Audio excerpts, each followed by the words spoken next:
कुल्ले का सिरकी पुठी मुबारक ज़ाहिर थी असाबी तो जे अल्लाह जो कसम ये लगो जो चंड जो टुकड़ो जमीन ते लई महबूब जे पुठी मुबारक ते बिन फणियुन जे विच में गोश्त ही उभरियल हुयो जे कबूतरी जो आनो थींदो आ न कबूतरी जे अंडे वांगुर गोश्त उभरियल हो उन जे मथा लिखियल हो मुहम्मदुर रसूलुल्लाह या ही मोहरे नबूवत गलायो छा हुई मोहरे नबूवत असाबी चए तो जिनमल मोहर पाक ज़ाहिर थी खुदा जो कसम त न मुश्क में एड़ी खुशबू न अंबर में न अतर में जड़ी मोहरे नबूवत में खुशबू सुभान अल्लाह सुभान अल्लाह वाह मता यब्द फिल लैलिल बहीम जबीनुहु जिनमल रात दे उदाही में हुजूर जी शानी ज़ाहिर थींदी ऊंदायूं उजालन में बदलजी वेंदी हर पासे चिमकार थी वेंदा हुया रोशनी थी वेंदी हुई ऐं जे गली मां मुंहिंजो महबूब गुज़रंदो हो 3 ॾींहंनि ताईं उहा गली खुशबूदार सुरहानी सुरहान खुशबू ही खुशबू माण्हू हबीबन सां हथ मिलाईंदो न मुसाफ़ो करे मोटी वेंदो सुम्हंदो हो उन जे हथ मंझां मुश्क जी खुशबू ईंदी घणा ॾींहं 3 ॾींहं घणा ॾींहं 3 ॾींहं हाणे ज़ीरे वारनि मच्छी कराई आहे साबुण सां धोतो त पर अञा हींअर सिंगियो अथमि मच्छी जी धप कोन साबुण भेड़ो खणी आया असांजो हाल इहो आहे पर मदीने वारा साईं कुर्बान वञा मुंहिंजा लॼपाल नबी जेको हिकिड़ो भेरो हथ मिलाए 3 ॾींहंनि ताईं हुनजे हथ मां खुशबू न वेंदी मदीने जा माण्हू ॿारड़ा खणी ईंदा पंहिंजा नंढड़ा ॿारड़ा खणी ईंदा हबीबन करीमन वटि पोइ सुहिणे नबी जी आदत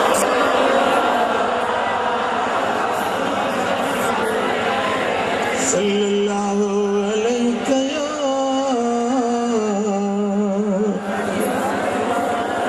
रसूल अल्लाह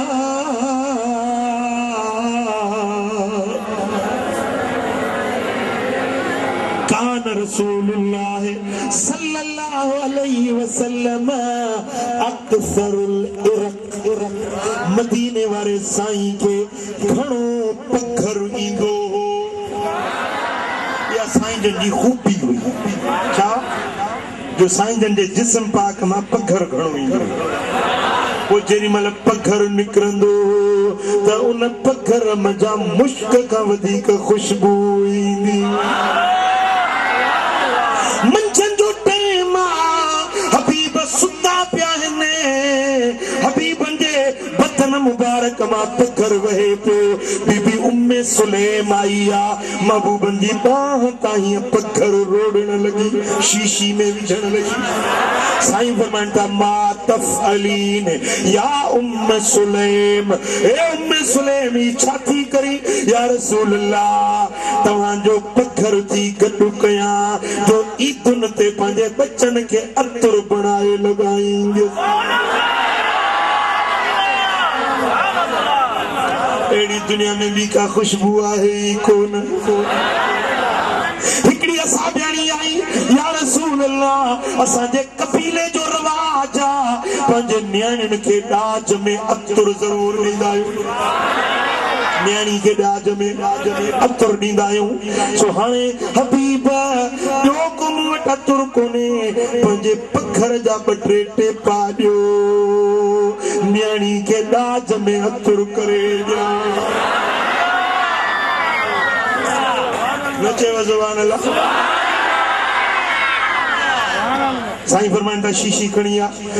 खणी आई साईं जन हीअं पघर रोड़ींदा शीशी में विझंदा वञनि फरमायूं बंदि करे ढक ॾिनोसि खणी वञ माई खणी वई न्याणी खे ॾाज में ॾिनई न्याणी मदीने मां पढ़ण जी पंहिंजे मुड़ुस जे घर वई जॾहिं पंहिंजे ॻोठ पहुती उन्हनि खे अतर जी ज़रूरत थींदी खुशबू जी दरकार थींदी हुई उन शीशी जो धक्को खोलनि त कमरो सॼो खुशबूदार वरांडो सॼो खुशबूदार सहन सजो खुशबूदार, घर सजो खुशबूदार, वो महलो वो पाड़ो सजो खुशबूदार। वो उन घर जो नालो रखियो बैतुल मुतय्यबीन, मना खुशबू वारन जो घर। अरे जेने दिल पर न बीजे पत्थर पाक जा बटे कतरा अची विया, वो घर खुशबूदार बणजी वियो। मिठा माखी ऐं मिसेरी खा, मिठो तोए जो इसम आहे, अतुर ऐं मुश्क अंबर खा। तुझो सुर हो जिस्म आहे, मिठा माखी ऐं मिसेरी खा। कई थोरने मथे थोरा, गरीबन जे मथा मदद, हिन जमायत जे मथा मदनी। फकीरन बे वसीलन जो रखो तो महबूब जो इस्म भी बाकमाल तो जिस्म भी बाकमाल। सुभान अल्लाह। मुझा दोस्तों असहाबी सगोरो आयो, या रसूल अल्लाह असांजे पाड़े में खूह पर पानी कड़ो आ, न पी सघूं, न बोड़ दे सघूं, न कपड़ा धोई सघूं। पानी कड़ो आ। साईं फरमाइन था उन खूह मजा पानी जो डोल भरे अचो। डोल भरे आया साईं जन ने डोल मां पानी जी लप भरी गुरड़ी कयूं, रात मुबारक में विझी वा गुरड़ी वराए डोल में विधऊं। फरमायूं हे डोल वञी उन खूह में उछलायो। पानी वञी खूह में पलटायूं त खूह जो पानी मिसरी जहिड़ो मिठो थी पियो। सुभान अल्लाह, सुभान अल्लाह। मिठो त थी पियो पर शफा वारो बि थी पियो। खारिश वारो उन पाणीअ में वेंजे त खारिश ख़त्म। फटन फुरड़ियुनि वारो उन पाणी खे फटन सां लाए त फट फुरड़ियूं ख़त्म। जेकॾहिं बीमार उहो पाणी पिए त दर्द सूर बरा ख़त्म। अरे छाजे करे भाइरो जे खूह में उहो पाणी जो कतरा पिया जेके मुस्तफा जे वात सां छुही आया हुआ। पानी सागो पानी हो न, खूह जो पानी सागो हो न, पर इने लब पानी के थोड़ी घड़ी मुस्तफा जे वात मुबारक जो लमस नसीब थियो। पानी सागो पानी हो, पर जॾहिं मुस्तफा जे वात मुबारक मां वापस मोटियो त इन पाणीअ में शिफा, रहमत, बरकत, खुशबू। रुगे इहो पानी न, पर जे खूह में इहो पानी पहुतो उहो खूह बि बरकत वारो बणिजी वियो, शिफा वारो। मक्के में पीर तुआ अॼु ताईं मौजूद आहे। मां पाण ज़ियारत करे आयो। हाणे हुनखे बंदि करे हिकिड़े जॻह आहे, उन में बंदि करे ताला हणी छॾियो अथनि। आम माण्हू खे उते वञणु न ॾींदा आहिनि, पर उते मके में मुंहिंजो हिकिड़ो दोस्त रहंदो आहे, मूंखे वठी वियो। चईसीं हलो तव्हांखे महबूबनि जो मोजज़ो ॾेखारियां। पीर तुआ जे खूह जे अंदरि उन पाड़े जो नालो ई तुआ आहे। असां बि आया या रसूल अल्लाह, असांजे पाड़े में खूह हिकिड़ो आहे, पाणी खारो आहे, क़ाबिल इस्तेमाल न आहे। साईं फरमाए त मूंखे वठी हलो। हुजूर खूह ते आया, उन खूह में पाण करीमन पिक उछलाई, वात जी लुआब उछलाई, पाणी खूह जो मिठो थी वियो, शिफा वारो बणिजी वियो। अॼु 1,500 साल गुज़रिया आहिनि, उहो खूह मके में अॼु ताईं मौजूद आहे। अॼु ताईं मरीज़नि खे शिफा मिली रही आहे। मां पंहिंजे अखियुनि सां ज़ियारत करे आयो आहियां। हिकिड़ो फ़क़ीर मुंहिंजो मुरीद बीमार थी पियो इस्पताल में ॾिसण खां पुछण जे लाइ, छो इस्पताल में ॾिठुमि त इहे लिखियो पियो हुजे, लिखंदा आहिनि इस्पताल ते नसीहतूं लिखंदा आहिनि, नसीहत लिखी पई हुजे त don't spit, spitting is injurious for the health, माना थुकूं न उछलायो, थुकुनि मंझां बीमारियूं थियूं पकड़जनि। दुनिया जे माण्हुनि जी वात मां पिक निकिरे त बीमारी पकड़जे, मुस्तफा जे वात मां लुआब निकिरे बीमारनि खे शिफ़ा ॾे। जंग हले पई, हज़रत कतादा जी अखि निकिरी पई, डोड़ंदो आयो हबीबन वटि, या रसूल अल्लाह अखि निकिरी पई आहे, हिते जो लॻो न तीर ते डोडो ॿाहिरि लड़की पियुसि, या रसूल अल्लाह अखि निकिरी पई आहे, पाण में सब्र कर जन्नत मिलंदे। जैसे जे जन्नत भी दी अख भी दी देर केड़ी आ तुझे क्या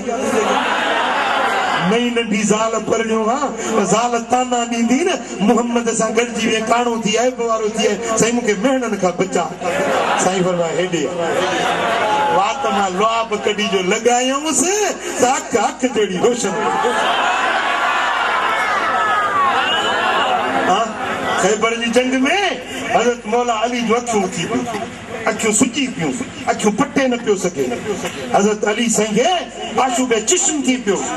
हुज़ूर अलैहिस्सलाम फरमाया अॼु झंडो हुन जे हथ में ॾींदुसि जंहिंजे हथ ते ख़ैबर फतह थींदो। सुबुह थियो सहाबी सभु वेझा वेझा पिया अचनि ख़ुदा करे असांखे झंडो मिले, हो चयो अलाह करे मूंखे झंडो मिले सो बि मुंहिंजे हथ ते थिए, हर को वेझो वेझो पियो थिए। हबीबन इएं निहारे फरमाया अली किथे आ, अली किथे आ, तुंहिंजे अखियुनि में सूर अथसि हली नथो सघे,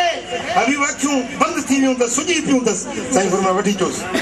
हज़रत अली पाण फरमाए थो हिकिड़े असाबी जी टेक वठी मां आयुसि, हबीब हुन वटि पहुतुसि पंहिंजी लुआब कढी जो लॻायूं वरी ज़िंदगी में कॾहिं बि अखियुनि जी तकलीफ़ उन खड़ी लुआब लॻण सां अखियूं अखियुनि जहिड़ियूं थी ॼण दर्द हुयो ई हुयो। यारे सौर में हज़रत सिद्दीक़ अकबर के नांग डंगियो महबूबन दवा ऐं टिका ऐं इंजेक्शन कोन आई लुआब कढी। मदीने शरीफ में हिकिड़ी औरत थी वॾी छेड़ेकार फसादण, हर को माण्हू पियो ॾिसंदो आहे इन माई जो नालो न वठिजो, के अलाह जुबानियूं अलाह बचाईंदो अहिड़ी ज़ाल खां। हज़रत सादी फरमायो आहे त ज़न बद दर सराय मर्द नुको हमदरी आल मस्त दोज़खो, माण्हू जे भलो नेक ज़ाल मिलेसि छेड़ेकार त पोइ दुनिया में ई दोज़ख अथसि। समझो था सो माई हुई छेड़ेकार, उनखे वठी आया हबीबुल करीम वटि, या रसूल अल्लाह माई ॾाढी छेड़ेकार आहे। हुज़ूर जन ओॾी महिल लंगर पे तनावल फरमायो, लंगर पे खाधो, जेको गिरह वात में हुन चबायो हथ चबायो उहो वात मां कढियो, उहो गिरह कढी ऐं हुन माई खे फरमाई ही खा। माई हुई त छेड़ेकार हुई अकुल वारी, वो जो महबूबन जो चबायल गिरह मुबारक हो वो पाण में हूं चार भेनरूं उन गिरह के चेन हिस्सनि में विराई, पाण खाधई जो वरी टे हिस्सा टिनि भेनरुनि खे ॾिनई, पूरी ज़िंदगी उन्हनि जे वात मां मुश्क खां वधीक ख़ुशबू ईंदी। ऐं उहा औरत जेका मशहूर हुई ज़बान दराज़ी में, उन ॾींहं खां पोइ वरी कॾहिं सारी ज़िंदगी कंहिंसां छेड़ो त न कई पर ॾाढा बि न ॻाल्हाए। सुभान अल्लाह, वाह वाह मुंहिंजा सुहिणा नबी तुंहिंजो छा, वाह महबूब तुंहिंजो हुस्न ऐं कमाल, चओ सल्लल्लाहु अलैहि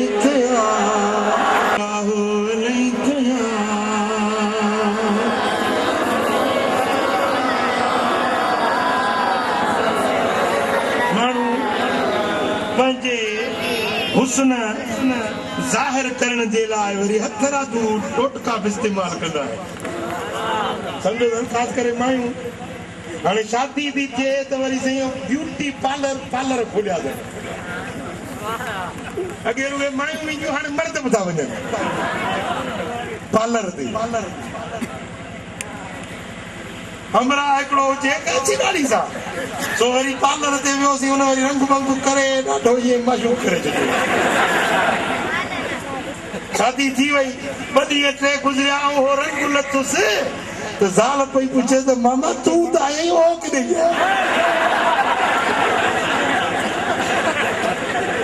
जी मामा भी मैं ओ भी मैं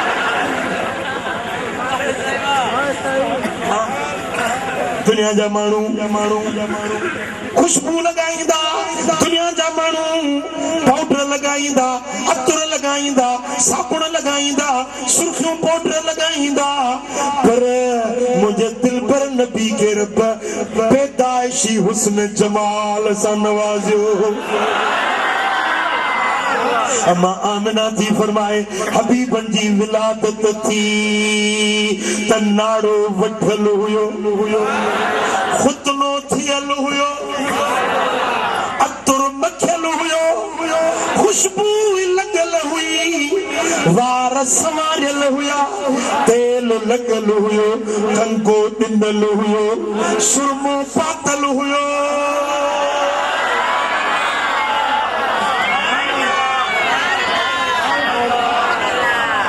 सुभान अल्लाह जेरी मल हबीबन जी विलादत थी तो मुस्तफा जो चेहरो मुबारक इए पियो चिमके जो घर सजो रोशन उजालो थी हलीमा को पहुंची खबर आमिना की मेरे घर में आओ हुजूर आ गए हुजूर आ गए हुजूर आ गए ये न शहीद फाज़िल रावे जे गोठ वारा हो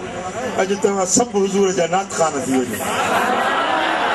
जंहिं बि हुजूर जी नात पढ़ी उन जी सूरत न मटे उन ज़ाला जो वाइदो आहे मुस्तफा जी दुआ ॾिनल अथसि जेको महबूब जी नात पढ़ंदो उन जी शक्ल न मटंदी पढ़ंदो गॾिजी चओ हुजूर आ गए हुजूर आ गए हुजूर आ गए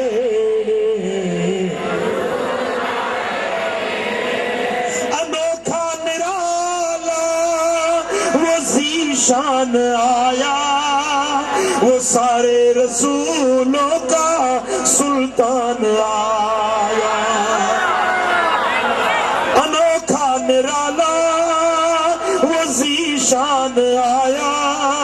वो सारे रसूलों का सुल्तान आया अरे कजकुला हो अरे बादशाह हो निगाहें झुकाओ हुजूर आ गए बोलो हुजूर आ गए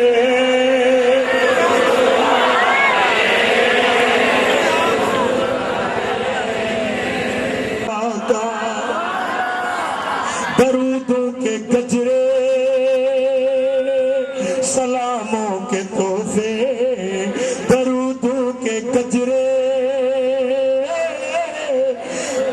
सलामों के तोहफे गुलामों सजाओ हुजूर आ गए हुजूर आ गए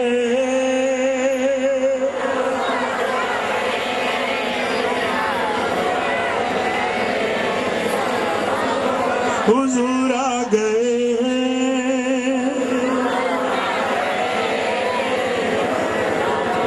की बातें कर्म ही कर्म है ये दिन और ये रातें नबी के गदाओं सब एक दूसरे को गले से लगा जो सिंगार मदीने वारो साईं असां ॾे आयो हुस्न जमाल खणी आयो ऐसी तई जो साईं फरमाइन था मन रआनी फक़द रअल हक़ जे मूंखे ॾिठो उन हक़ खे ॾिठो जे मूंखे ॾिठो उन हक़ खे ॾिठो हाणे इन आयत जी इन हदीस जी तशरीह कंदे उलमाए देवबंद जो मुर्शिद मौलाना थानवी साहब अशरफ अली थानवी जो मुर्शिद, गंगोई साहब जो मुर्शिद, कासिम नानोतवी साहब जो मुर्शिद, हजरत मौलाना इमदादुल्लाह मुहाजिर मक्की वो तो फरमाए त मन रआनी फक़द रअल हक जी माना हिया त जे महबूब के ॾिठो उन ॼण खुद अल्लाह जो जलवो ॾिठो आहे न शान मुझे सोने नबी जो कुरान का पुछ तो मुस्तफा जो शान छाए रब तो फरमाए हबीब इन्नल्लज़ीना युबायिऊनक इन्नमा युबायिऊनल्लाह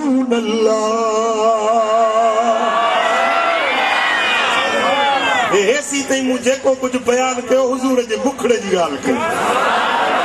हुजूर जे चेहरे जी गाल कई हाणे अचो तो हुजूर जे हथन जी गाल बुधायो बुधंदो महबूब जे हथन मुबारकन जी हजरत सैयदना अनस बिन मालिक तो चवे इमाम तिरमिजी शमाइल जे अंदर रिवायत आंदी आ हजरत अनस तो फरमाए मा मसिस्त खिसन वला दीबाजन अलियन मिन कफ रसूलिल्लाह सल्लल्लाहु अलैहि वसल्लम को रेशम को पट एड़ो मुलायम नरम न हो जड़ी मुस्तफा जी हथ जी तरी नरम हो अजीब गाला जिन मल जिहाद ते विंदा जंग जेला निकरंदा तलवार बदी इमामुल मुजाहिदीन जिहाद ते निकरंदा तो हुजूर जा हथ सख्त थी विंदा सख्त जा वरी जंग त मोटी इंदा तो वरी हुजूर जा हथ रेशम का वधी मुलायम थी यो मौजूजो हो मदीने वाले साईं इन हथ मुबारक जो रब कुरान में तो बयान करे त इन्नल्लज़ीना युबायिऊनक बेशक उहे मानू जेके सोना नबी तोसा हथ में हथ था मिलाए तोसा बेअत था कन इन्नमा युबायिऊनल्लाह ये त अल्लाह जी जात सा बेअत था कन तो हबीबन सा मिलायो ना कैसा मिलायो मदीने वाले सा वो वण के हेठों उदे भी आज मौके थे 1500 सहाबी हुया हथ तो हबीबन सा मिलायो रब जो फरमाया हबीब जन तोसा तो मिलायो तोसा न मिलायो मूसा मिलायो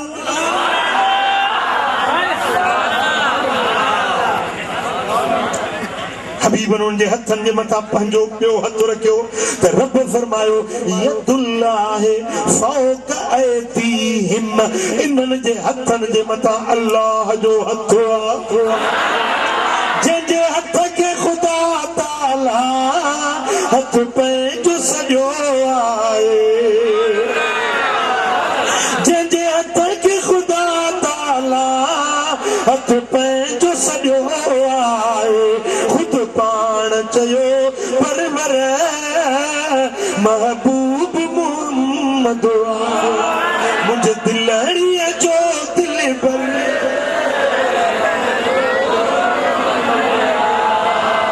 बुधो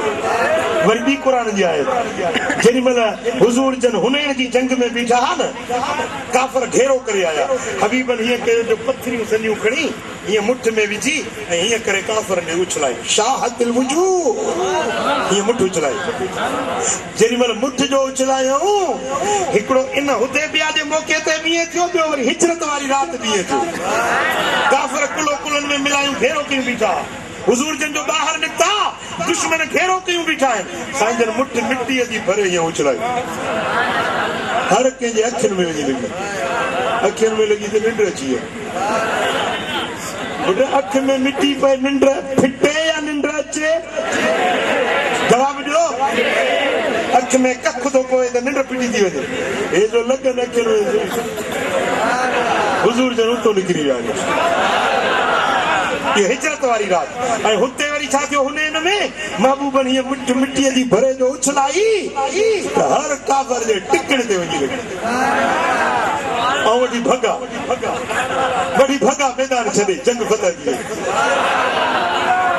रब फरमायो वमा रमैत इज़ रमैत वलाकिन्नल्लाह रमा। ओ मुझा सोना नबी जेडी मल हथ में ये मुठ में पत्थर या वारे ती खणी तो उछलाई तो न उछलाई। मुझे हथ में चाहे कागज टिशू पेपर हाणे मां उछलाया या यो टिशू के उछलायो मुंह उछलायो करमुला उछलायो के उछलायो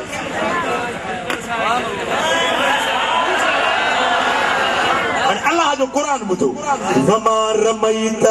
इज़ रमैत हबीब जी मल मुठ उछलाई तो न उछलाई। बोला दुनिया चली तो मोहम्मद करीम उछलाई तो मुंह न उछलाई। भला जे मुंह न उछलाई तो के टिशू वियो तो सही न के तो उछलायो न। भला जे मुंह न उछलायो तो के उछलायो। रब तो फरमाए वलाकिन्नल्लाह रमा हबीब या मुठ उछलाइण वारो त अल्लाह पाण हुयो। जंहिंजे हथ के खुदा ताला हथ पंहिंजो सॼो आहे खुद पाण चयो परवर महबूब मोहम्मद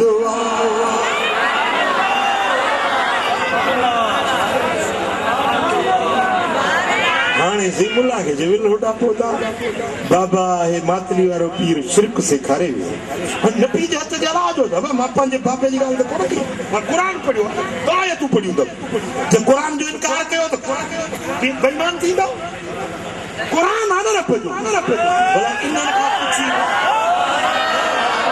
इनन का थोरो मुड़े ध्यान कयो इनन का पुछी न त कुरान शरीफ में अल्लाह जल्ल जलालहु सूरह बकरा के आखिर में अंत मौलाना फंसुरना अलल कौमिल काफिरीन आयत अंत मौलाना ये अल्लाह तू असा जो मौलाना है। अल्लाह केरा मौलाना जो अल्लाह केरा मौलाना मना असा जो मौलाना केरा कुरान है बकरा सूरत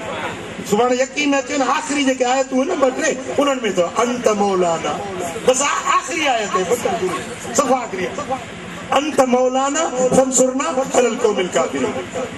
ये अल्लाह तू मौलाना है हाणे अल्लाह मौलाना ए पंहिंजे मुल्ला खे कोन मौलाना सॾींदा आहिनि।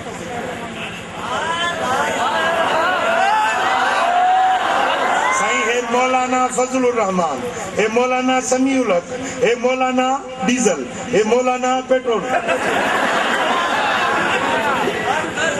चवंदा कोन था चवनि मौलाना। हाणे अल्लाह बि मौलाना ऐं तुंहिंजो मुल्लो बि मौलाना इहो शिरक न थियो।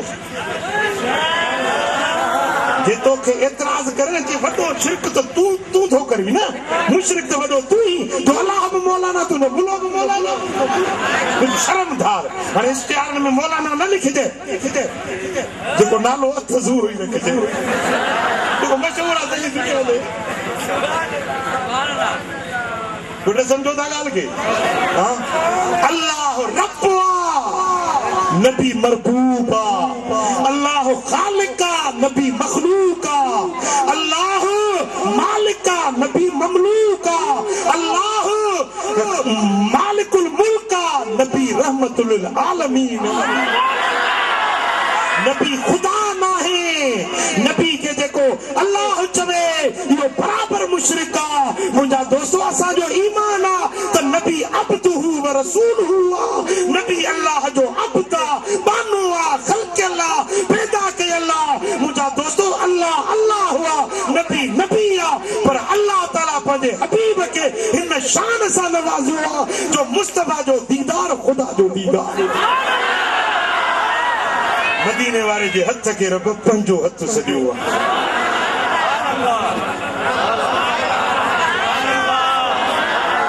मन अता अर रसूल फकत अता अल्लाह जे मुझे नबी जो चयो मञो उन्हें मु अल्लाह जो चयो मञो चयो नबी जो मञे फरमा बरदारी नबी जी करे पर वो अल्लाह जी फरमा बरदारी वो मशहूर मौजज़ो आहे मुझे सोने नबी जो जेको हज़रत अली जे लाइ सिज वरायो हुयो ॿुधो अथव कोन ॿुधो आहे या न ॿुधो आहे न ॿुधो आहे त ॿुधायांव सफर में हुआ टे पारी की नमाज साईं जन पढ़ी हज़रत अली नमाज न पढ़ी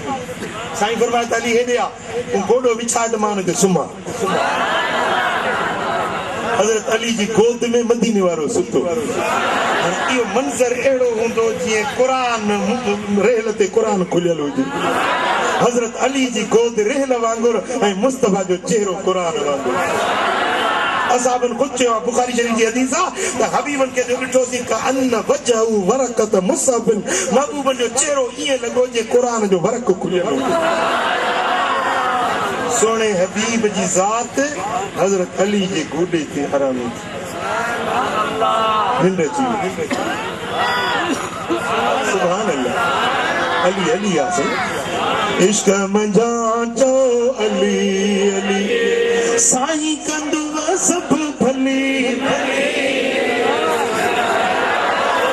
अली असांजो मौला आए सांग कंदो रब सौला आए अली बिना नाहे गली गली इश्क मंझा चो अली अली हज़रत अली जी तारीफ़ थींदी न घरनि जा वुज़ू भॼी पवंदा उथ चिपा थी वेंदा हाणे अली जी तारीफ़ न थी वणे सुभान अल्लाह मुंहिंजा दोस्तो हज़रत अली साईं फरमाइनि था मन कुंत मौला फहाज़ा अलीयुन मौला जंहिंजो मौला मां मोहम्मद करीम आहियां उन जो मौला अली वजे मुल्ला के मौला ना सदे अली के मौला चवंदा चिड़े तो अली के मौला सा तो शिरका अली मौला हैदर मौला असा चवंदासीं अली असांजो मौला आहे संग कंदो रब सौला आहे अली बिना नाहे गली इश्क मंझा चो अली अली हाणे साईं हज़रत अली जी गोद ऐं मदीने वारो साईं आराम हज़रत अली टेपारी न पढ़ी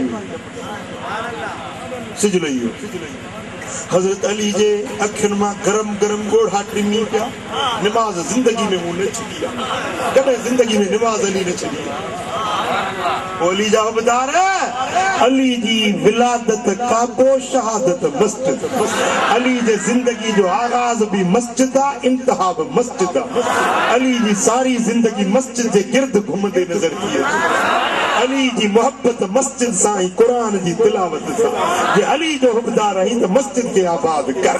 जे अली जो हुबदार आहीं त क़ुरान पढ़ जे अली सां मोहब्बत अथई त सोने नबी जे सुन्नत ते अमल कर जे अली जो हुबदार आहीं त निमाज़ पढ़ी ॾेखार साईं गरम गरम ॻोढ़ा जो हबीबन जे चेहरे मुबारक खे पिया त अखियूं मुबारक खोलियूं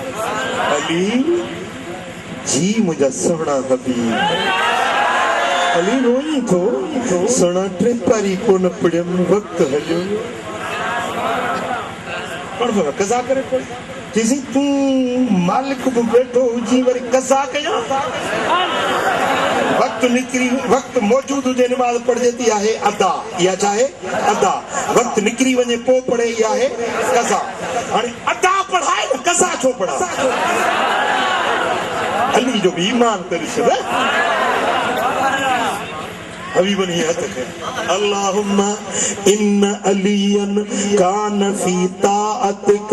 व ताअत रसूलिक फरदुत अलैहि शम्स ए अल्लाह अली तुझी इबादत में हो तुझी नबी जी फरमा बरदारी में हो इन्हें जला सिज वापस वराए हबीबन हीअ इशारो कयो त ॼण सिज जूं डोरियूं मुस्तफा जे आङिरनि में ॿधल हुयूं सिज वापस पलटी आयो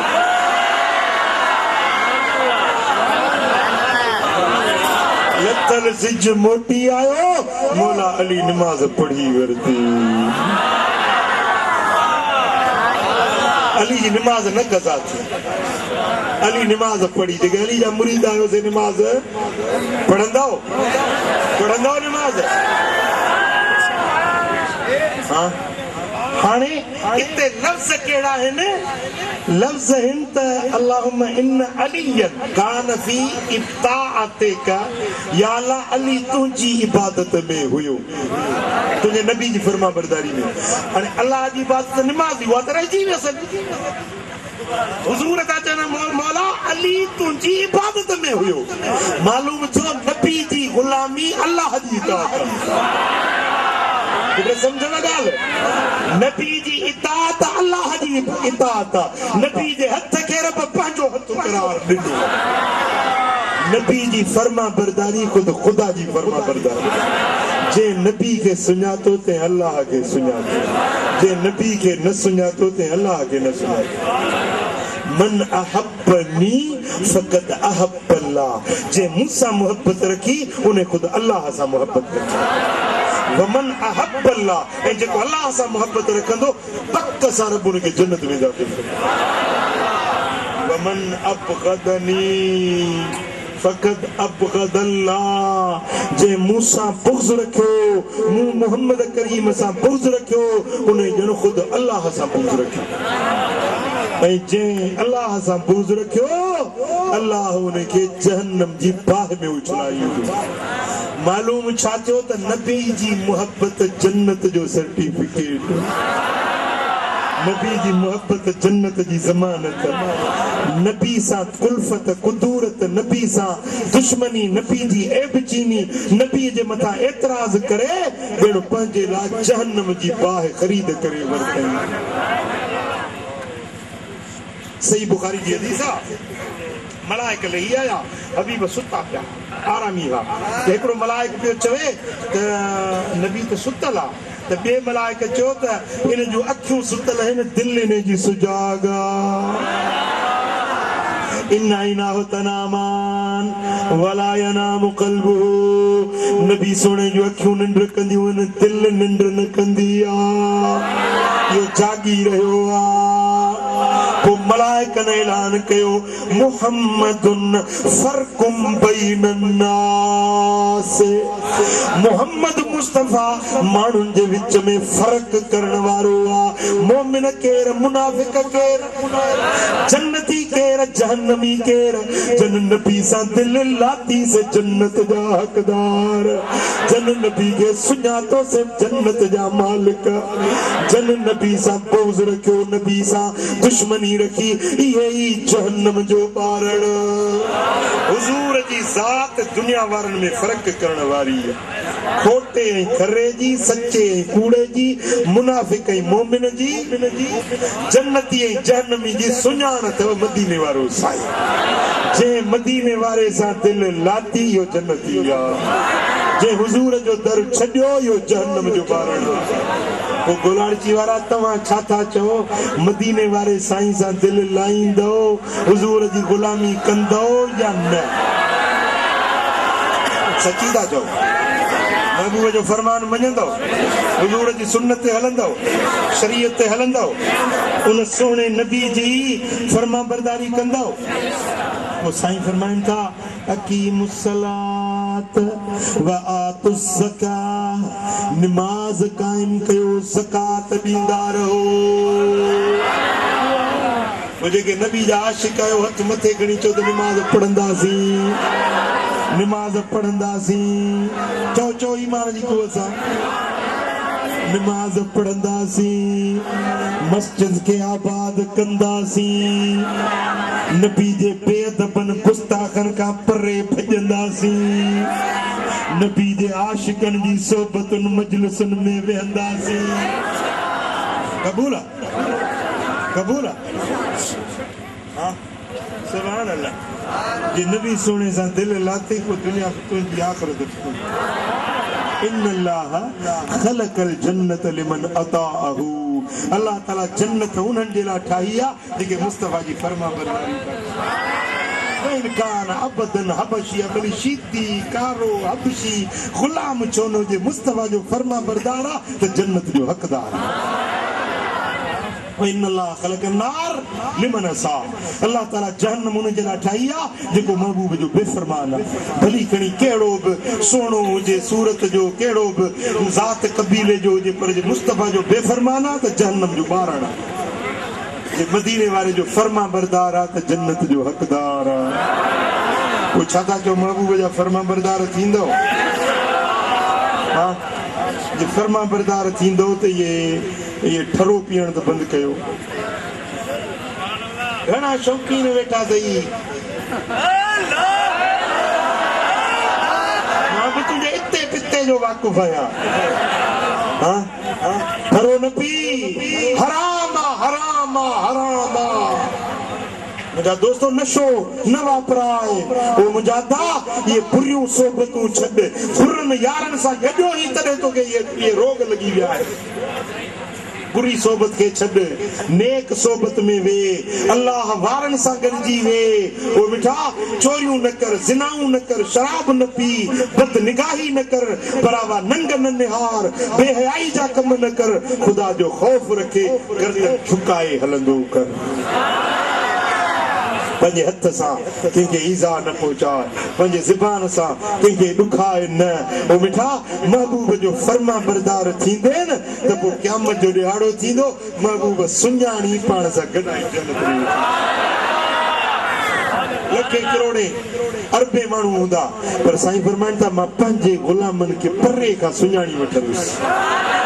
साहब जो या रसूल अल्लाह किए सुञाणंदो पर मुंहिंजे वुज़ू जा पंज उज़वा ईअं चिमकंदा जीअं चोॾी जो चंड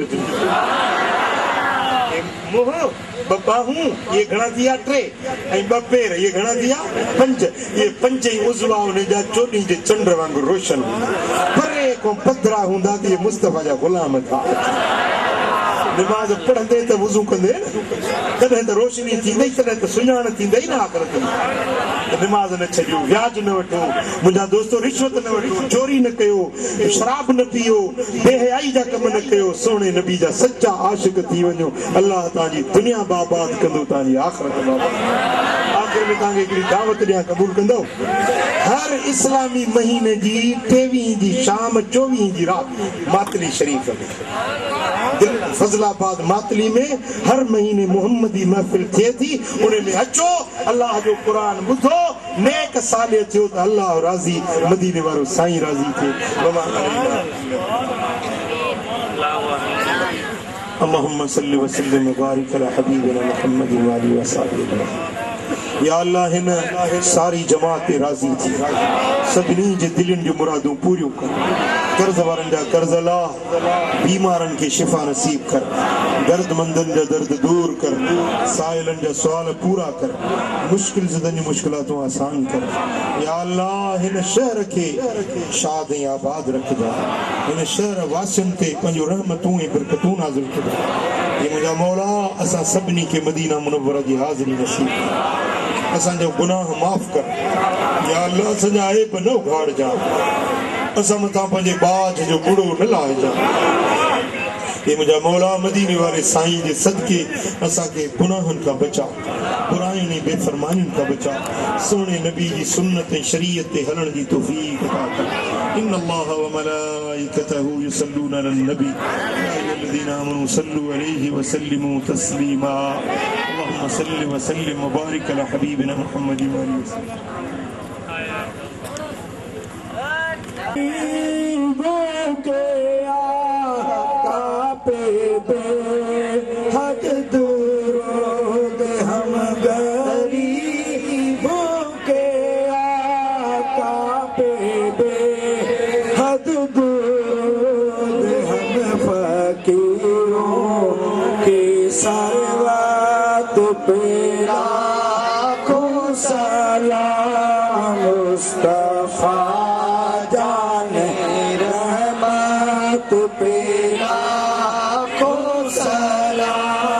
शमाए बज़ में हिदायत पे लाखों या वास्ता ज़िक्र रसूल ये सलाम आज जाना कबूल अस्सलातु वस्सलामु अलैकुम फरमा इन बाबरकत महफिल जो इज्जत और रहमत और बरकत और नेमत और नसीब फरमा। ये बाबरकत महफिल असा सदन जिला जरिया निजात बना। जिन बे दोस्तन हैं बाबरकत महफिल जो अहतमाम कयो या अल्लाह उन्हें काविशों कोशिशों उनका खैर कबूल फरमा। ऐ रब्बे करीम इन बाबरकत महफिल मिलाद सच्चे असा के दीन दुनिया भलाई खैर नसीब फरमा। जेड़ा पेर तना खैर हो जाए। ऐ मालिक मिठा असा सब ने दिली मुरादों पूरी फरमा। नेक मकसद पूरा फरमा। जायज तमन्ना पूरी फरमा। ऐ अल्लाह ये जेतरे जमात परे परे का पधरा करे आया है बारी ताला असा जिहादी के कबूल फरमा। अल्लाहुम्मा रब्बना तक़ब्बल मिन्ना इन्नका अंतस समीउल अलीम व तुब अलैना इन्नका अंतत तव्वाबुर रहीम। इन्ना अस्हाबिही अजमाइन आमीन बिरहमतिका या अरहमर राहिमीन।